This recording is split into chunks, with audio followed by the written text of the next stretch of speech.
Welcome to RoboSheep, the second part of Wireless, which is our video series that you are currently watching. I was in the garden today. We're just adjusting the video. That was today in the rain, and first of all, we examine a vacuum cleaner. Why are things so hard for the lawnmower robot to drive outside in the garden? It's easy. By the way, this is an old thing with a laser gyroscope on top. That signifies down there within, a laser beam rotates as he drives the vehicle forward. And the laser beam scans the walls in every individual case, is reflected off the surfaces, and draws a detailed map of this room, accurately capturing its dimensions and layout. And he drives beautiful tracks. And that can't be so difficult outside. However, we will not examine why that is not the situation. Do not forget, it persists. Subscribe to the channel and don't forget the bells. So, the rainy weather is over, the day is getting beautiful again, and there is already my friend standing. Everyone who has ever driven a distance regulation, there is the beautiful sensor up there. And so a little bit of snow has come, light snow flank, where it says clean on the display, radar sensor cleaning.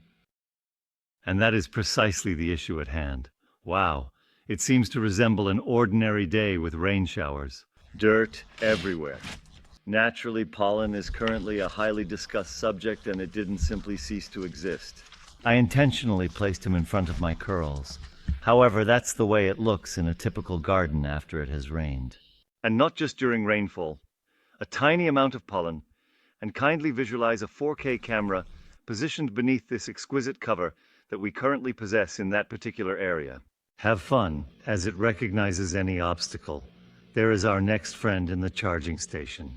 Of course, a bit under the hedge, because you can of course also cut every hedge cosmetically, cover the whole thing with foil, but the reality looks different.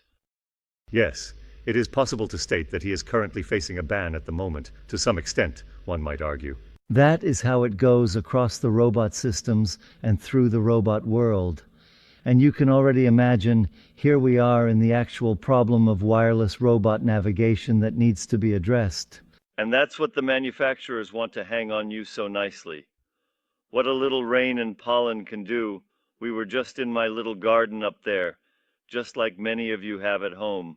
Let us go to an actual testing site.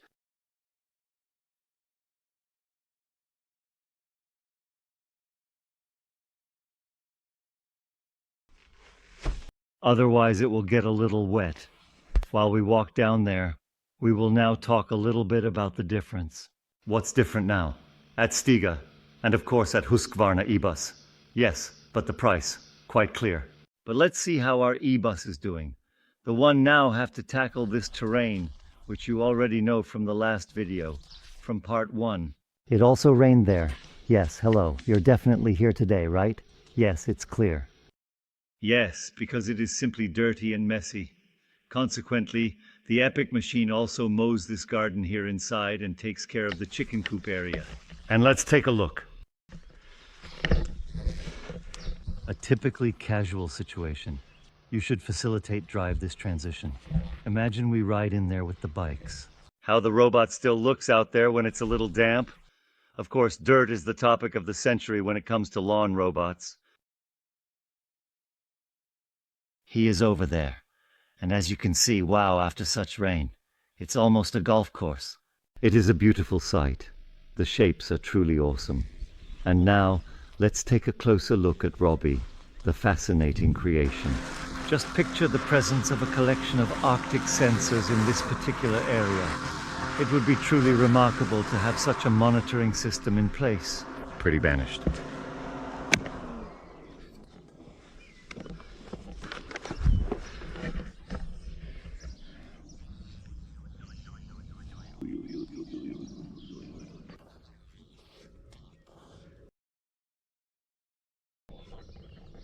That's how it looks.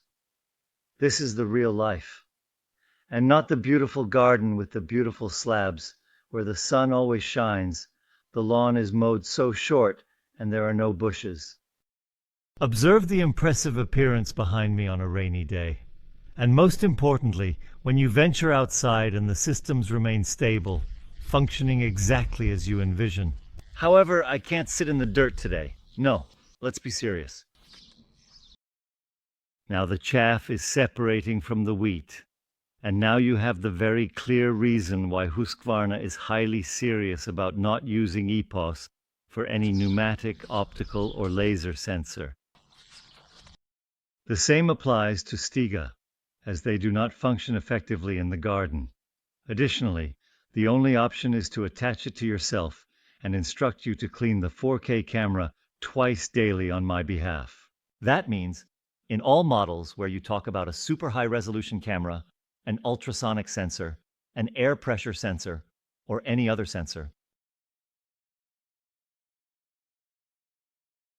Cable outdoor navigation failure is pre-programmed, not for manufacturer who sold it. No, for you, because you are unable to keep systems clean accordingly.